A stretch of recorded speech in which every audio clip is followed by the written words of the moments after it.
This is the official Rollin' Wrestling Review Show here on YouTube, and this is what I thought of the second SmackDown Live pay-per-view of the year, WWE No Mercy, and it was also one of my favorite video games for Nintendo 64. Anyway, let's get this thing going.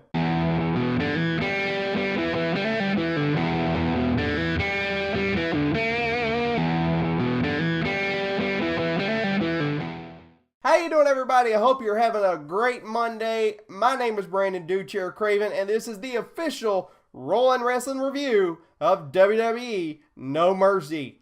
First up is the pre-show, as always.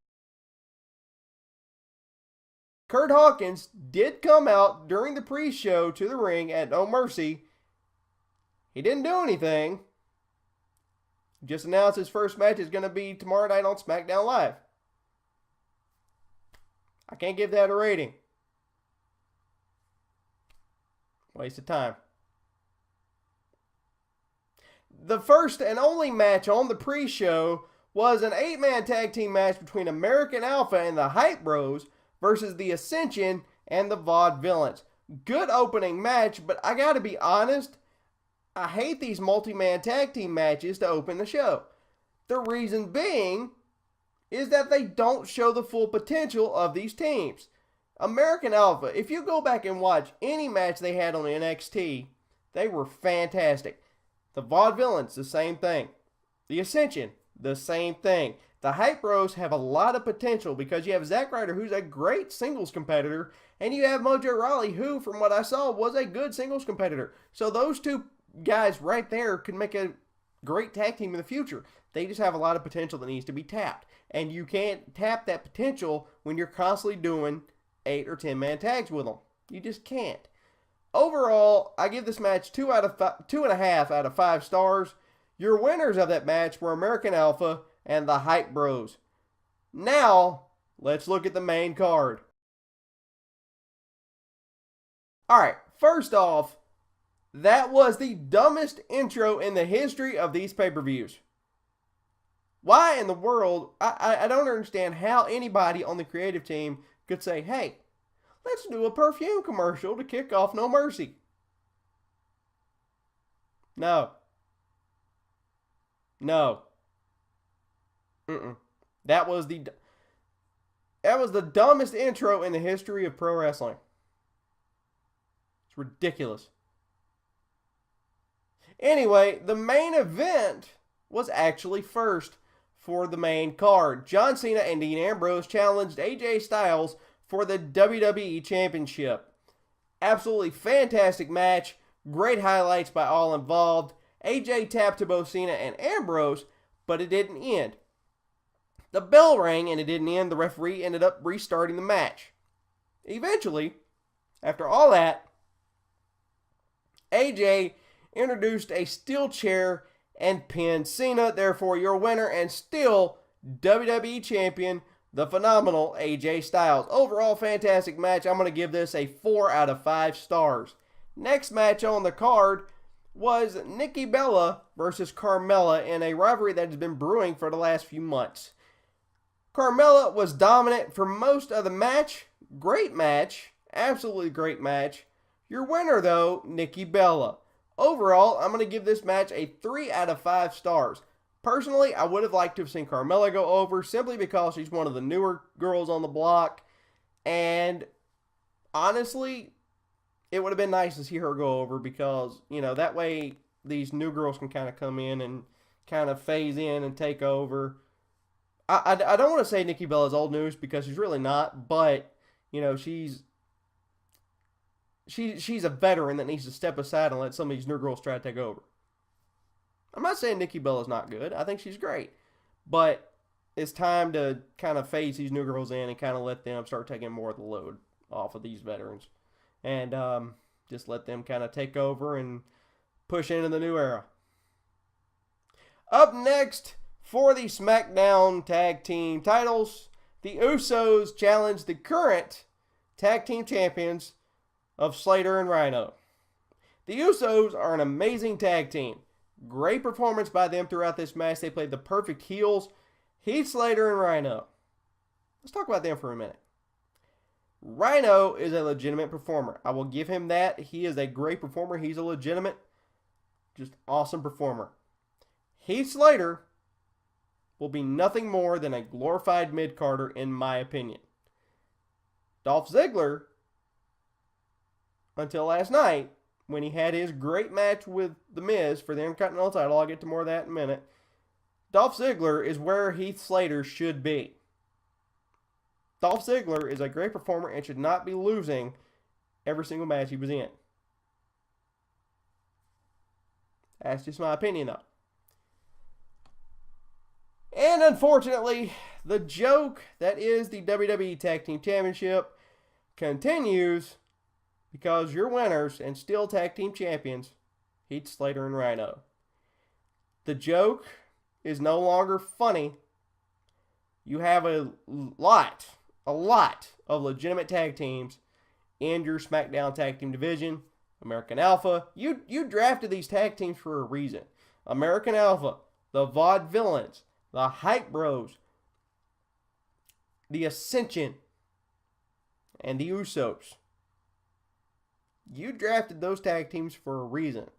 Now, I have a feeling that eventually the Revival will either go to Raw or SmackDown.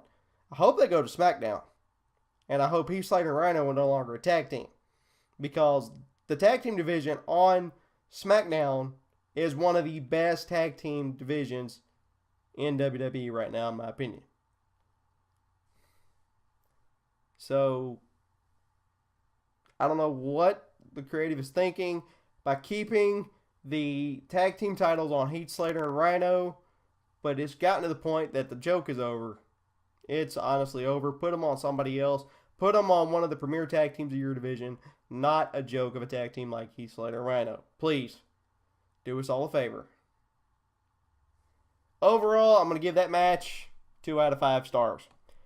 Next up on the main card, Baron Corbin versus Jack Swagger. This was a rematch from SmackDown Live. If you haven't seen what happened, check out my latest SmackDown Live Top 5. You can find it in my videos.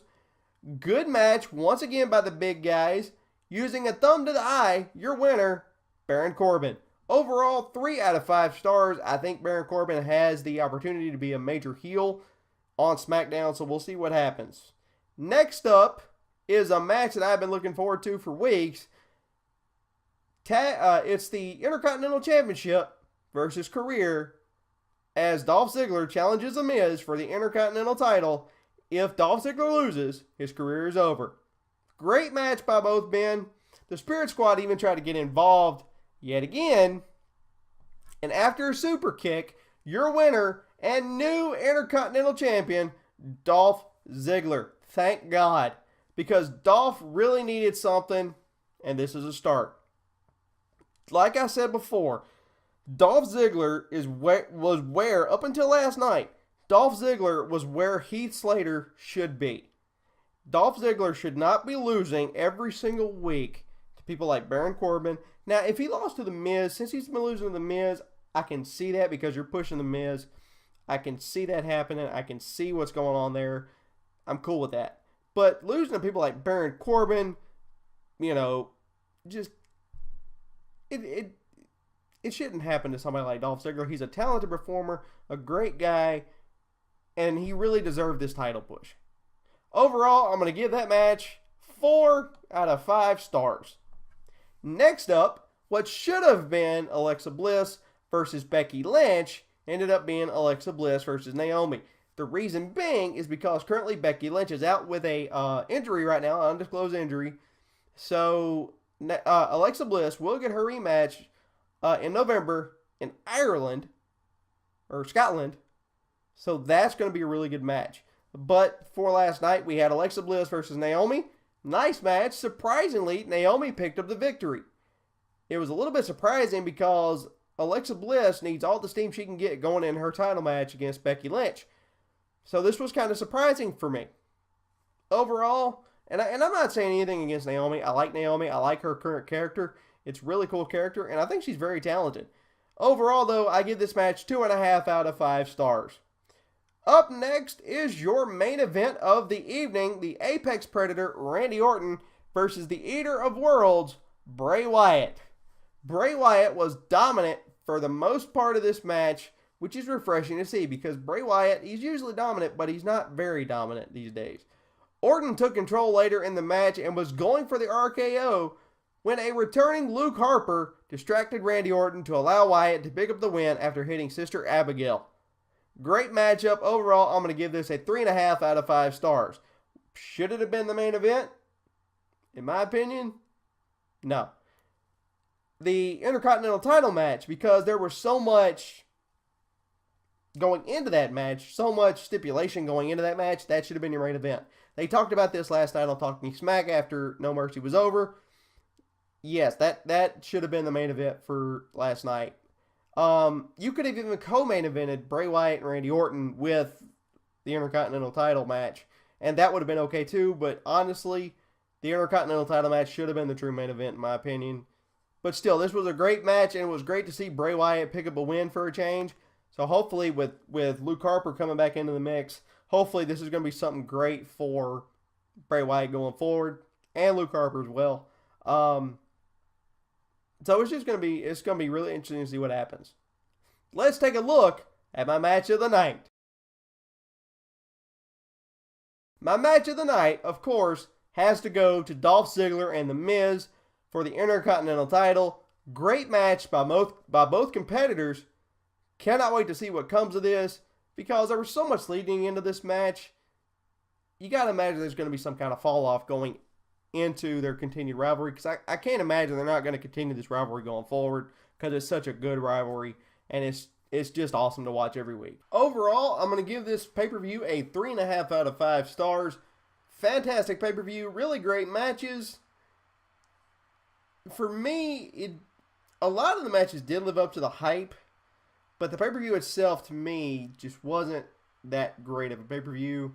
It was still a good one, just not as great as, say, Clash of Champions was last month or a couple of weeks ago with Raw. So, still a great pay-per-view. For me, it just didn't click. But still, great matches.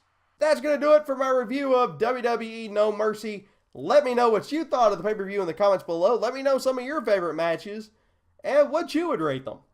Check back tomorrow. I've got a lot of great things going on this week. Check back tomorrow for the start of a lot of videos. First, my top 5 moments from Monday Night Raw, tonight's Monday Night Raw, and then later that afternoon or that evening, depending on when I can get my grubby little paws on it, I'll be doing an official unboxing of the WWE 2K17 NXT Collector's Edition. And man, that is going to be so awesome. I cannot wait to play that tomorrow night or tomorrow afternoon. Whenever I get my grubby little hands on it. Oh, it's going to be awesome.